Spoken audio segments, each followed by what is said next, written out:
The tradition continues. Calvary Global to the world 24/7. Tradition continues. Calvary. We begin with breaking news. Iran has launched another wave of missiles at Israel on Monday. Air raid sirens sounded in Tel Aviv as flares lit up the sky. Some civilians were instructed to shelter until further notice, while others in affected areas were evacuated. An earlier strike on the coastal city of Haifa in northern Israel on Sunday injured at least 9 people. Meanwhile, the Iranian Health Ministry says at least 224 people have been killed since Israel launched its attacks on Iran on Friday. Attacks between the two have raised concerns among world leaders that this could lead to a broader regional conflict. Advance warnings to Israelis for your future days. Leave the occupied territories, for they will certainly become uninhabitable for you in the future. We currently possess a complete database of all your sensitive and critical locations and vital points. Therefore, we emphasize, do not allow the criminal regime to use you as human shields. Refrain from residing or moving near the mentioned locations, and know that staying in underground shelters will not provide you with security.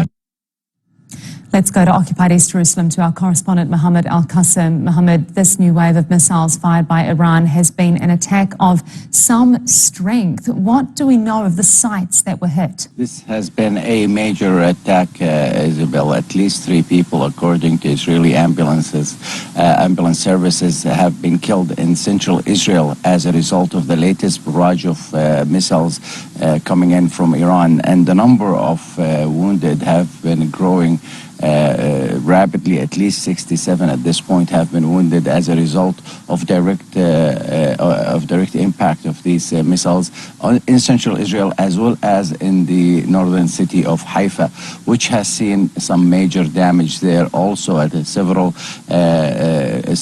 direct impacts by these missiles in Haifa itself. This is an important and strategic city in Israel. It has its home to a naval unit there at the port, as well as it's an energy hub. Produces with a major refinery there. It produces tons of or millions of tons of refined oil there.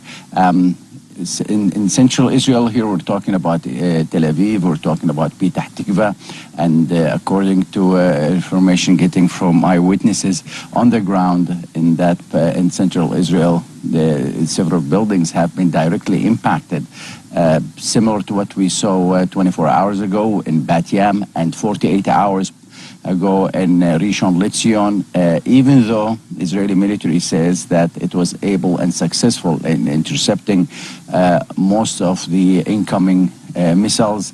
It seems that those missiles that evaded the air defense systems and were able to get through the 3-layered air defense systems did have major direct impact in central Israel and as well as in Haifa. So at this point, 67 people have been wounded, 3 killed as a result, and the civil defense crews are still going through the rubble in many of these sites to try to go through them and get those trapped underneath the debris out. But this is a major attack. Much higher number of ballistic missiles launched than the previous 2 on Sunday. And it seems that so far many of these ballistic missiles did have direct impact and landed in very varied locations in central Israel, as well as in northern Israel in the city of Haifa, Isabel. Mohammed Al-Qassim, live from occupied East Jerusalem. Thank you. For more on this, Yusuf Jalali is in Tehran. Yusuf, we're just hearing there from Mohammed the strength of this attack and the number of missiles that were launched. I mean, this really does look like Tehran isn't looking to back down in the face of continued Israeli attacks on various sites across Iran. But of course, the IRGC Aerospace Division just released a statement describing the attack as the most powerful ever conducted by the IRGC. And of course, the statement reads that the IRGC this time around targeted specifically Israel's command and control systems. And they're saying that the attack, of course, was stronger and more destructive than the previous rounds. And they used quote unquote innovative methods, intelligence, and even more advanced equipment, which they say led to the disruption of the Israelis' multi-layered defense systems, and that, of course, is what led to the majority of those missiles to land into Israel, and of course that is the reason why we see that the success rate of those missiles is increasing. So Iran seems to definitely know what it's doing actually, and the country has been time and again saying that the next rounds of the attacks are going to be more destructive and more powerful than the previous rounds. And this is a strong message to Israel. The Iranian officials have said recently that, first of all, they do know that the United States is aiding and abetting Israel in their attacks against Iran, at least when it comes to protecting Israel against Iranian attacks. So, and the statement reads that those attacks have been effective and more powerful, despite the fact that some Western countries, including the United States, of course, is trying to protect Israel. So that is why we see that the level of the confidence within the IRGC is increasing, and they're sending a strong message to those countries, to the Western countries. They're saying that this is actually a result of the sanctions imposed on the country, because we've been hearing such comments and such a rhetoric from different Iranian officials. They're saying that these sanctions, the Western sanctions imposed against the Islamic Republic's different industries, including the military sector, have been a blessing in disguise, quote unquote, a blessing in disguise, meaning that they have prompted the Islamic Republic to stand on its own feet, to try to think how they can, of course, improve and advance their technology, including the military industry, on their own. And what we're seeing happening is the exact result of those pressure, because they're saying that, of course, invention is a result of pressure. So those pressures imposed by the West have led Iranians to try to develop their own unique and domestic military capabilities. And Iran has claimed that it is now able to, of course, build more than 85% of its necessary and needed military equipment. And the missile industry is one speaking example of the fact that Iran has withstood those pressures and has been able to, of course, develop its own military industry. Yusuf Jalali, thank you very much for that update live from Tehran. US President Donald Trump says he hopes Israel and Iran can broker a ceasefire. I hope there's going to be a deal. I think it's time for a deal, and we'll see what happens. But sometimes they have to fight it out, but we're going to see what happens. I think there's a good chance there'll be a deal. Selena Downs has more from Washington. President Trump was departing Washington en route to Canada, where he'll meet with other world leaders at the G7 summit to discuss issues of world importance. This is likely to be very high on the agenda. As he departed, he was asked a few questions about the current conflict between Israel and Iran, and you heard there he said he does hope that there is a deal, that they can strike a ceasefire. But sometimes you need to just let them fight it out, which suggests that he doesn't expect that the fighting will end anytime soon.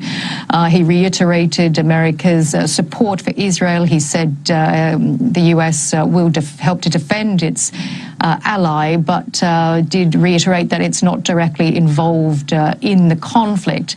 Of course, we do know that the US has been helping to shoot down some of those ballistic missiles that have been fired from Iran into Israel, that the US is also moving warships to the region, and typically those 30 to 40,000 troops who are stationed in the Middle East have been put on high alert. But President Trump was very clear to Iran on Sunday on social media, warning them not to strike US assets in the region. He said they will feel the full brunt of the US military if they do so. He says if we are attacked in any way, shape or form by Iran, the full strength and might of the US armed forces will come down on you at levels never seen before. So the president making it clear that his priority is protecting US assets in the region, protecting the embassies, bases and US troops. Interestingly, he didn't comment on those reports that were circulating here on Sunday that he vetoed an Israeli plan to kill Iran's supreme leader. Those reports were being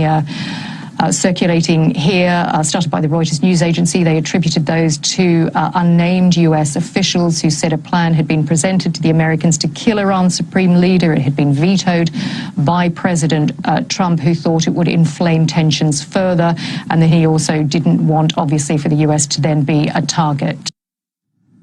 For more on this story, we're joined by Giorgio Caffiero. He's a CEO of Gulf State Analytics and an adjunct assistant professor at Georgetown University, and he joins us live now from Washington, D.C. Giorgio, thanks for being with us. Now, there was some speculation in recent days that Tehran's missile stores might be wearing thin, or their ability to continue was compromised by Israeli attacks on their infrastructure. But given the scale of the attack we've seen in the early hours this morning on Israel, this doesn't really seem to be the case. Yeah, first of all, it's great to be on your network. Thanks for having me on as your guest. You're absolutely right. You know, during the very, very earliest stages of this war, there were some analysts who were suspecting that maybe Iran would not really have much capacity to wage counterattacks in response to Israel's attacks, thinking that maybe the Israelis took out so much of Iran's weapons that Tehran would not really be in a position to retaliate against Israel. But now that we are entering the fourth day of this conflict, Iranian missiles continue to pound Tel Aviv and other major Israeli cities. It's clear that not only is Iran able to sustain the campaign, at least so far, but Iran is not blinking, nor is Israel. All of this suggests that this is a conflict that could be drawn out for quite some time. And the damage that we're seeing this morning coming out, the footage we're seeing of the damage to various parts of Israel from this latest strike by Iran is considerable. So what should we expect in the coming days from Israel? And in your view, do you think it can sustain this conflict? Well, I do not see de-escalation happening anytime soon. I am not optimistic about some sort of ceasefire coming into effect anytime soon. I hope my pessimism is misplaced. I would love to be proven wrong, but I think all indicators suggest that this could become, that this war could extend for quite a bit of time. It seems that, as I said, neither side is blinking. These tit-for-tat attacks continue. I think the real risk is of major escalation, and I think this war has potential to spiral out of control, possibly spill into many other countries in the neighborhood, possibly bring in the United States, and it has potential to become not only more of a regional crisis, but much more of a global crisis. And I just think when you consider the objectives on the part of Israel and now on the part of Iran, I think both sides are quite a ways away from coming close to achieving their objectives. I don't see either side achieving some sort of decisive victory anytime soon. And I think the two very heavily armed states are going to continue duking it out. Giorgio Caffiero, CEO of Gulf State Analytics and adjunct assistant professor at Georgetown University. Thank you so much for your time and analysis.